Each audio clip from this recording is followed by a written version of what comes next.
Hello, hello and welcome. So today what we discuss with the braking performance. No, the braking performance it's a really important topics about vehicle dynamics, of course. And to start with this course, we discuss to keep it simple, we use this little car, a Fiat 500.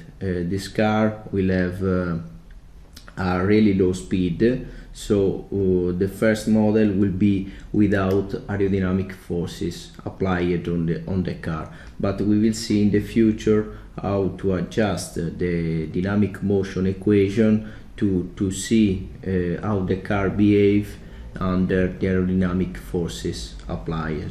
Okay, so let's draw just the figure of the most important dimension and other things. So first of all, the center of gravity. Let's put the center of the gravity will be here. Let's call G, and the distance, the vertical distance from the road, the surface of the road, and the center of gravity will be h. Okay, the longitudinal distance between the rear and the front axis of the car, this one, will be L. Okay, and this is known as a wheelbase. Okay, L is longitudinal distance from the front axis and the rear axis is called wheelbase.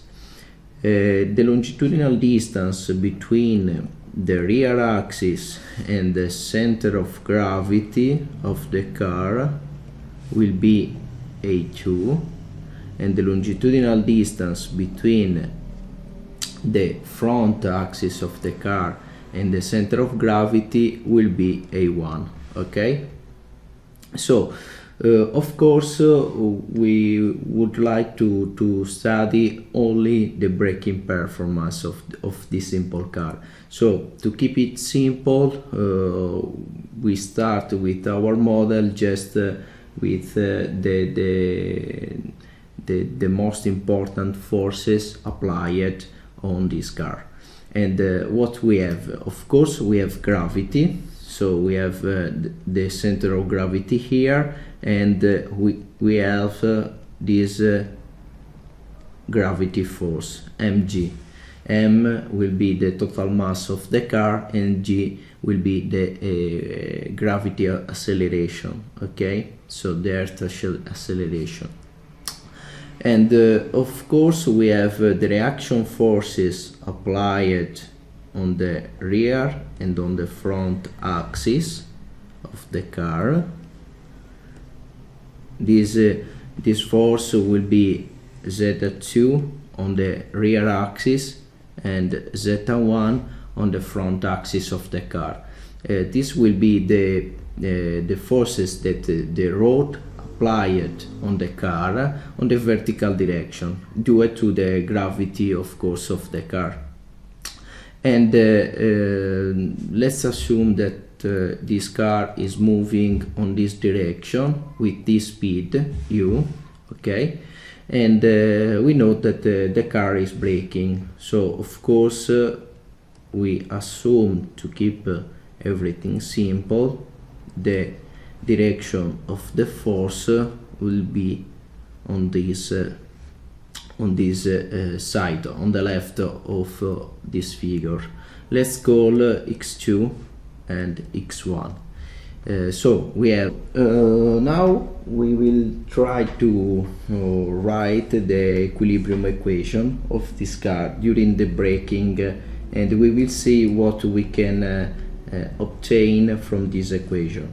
So the longitudinal equation will be, of course, the m, the total mass of the car, u dot, okay, will be equals to all the force on the longitudinal direction. In this case we'll have just x1 and x2, but in the future we will see how to consider the aerodynamic forces. But right now let's as I told you before, let's keep the model simple. Okay, so we have minus because we have on the other direction, the positive direction will be on this side, on the right of this figure. So we have x1 plus x2.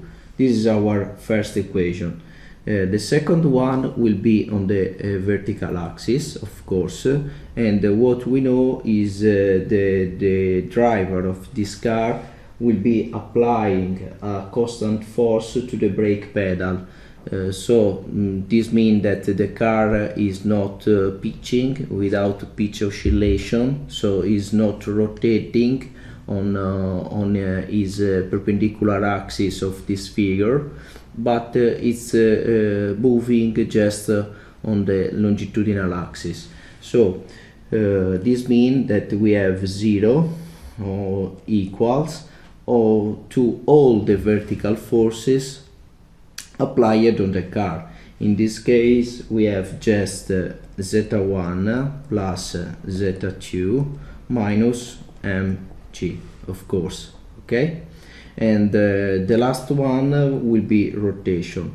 As I told you before, we know that the racing driver is putting a constant force on the brake pedal, so this means that we don't have any pitch motion of the car. We will be studying with this model not the transition phase, but we would like to see how the car behave under a couple of seconds of the braking phase.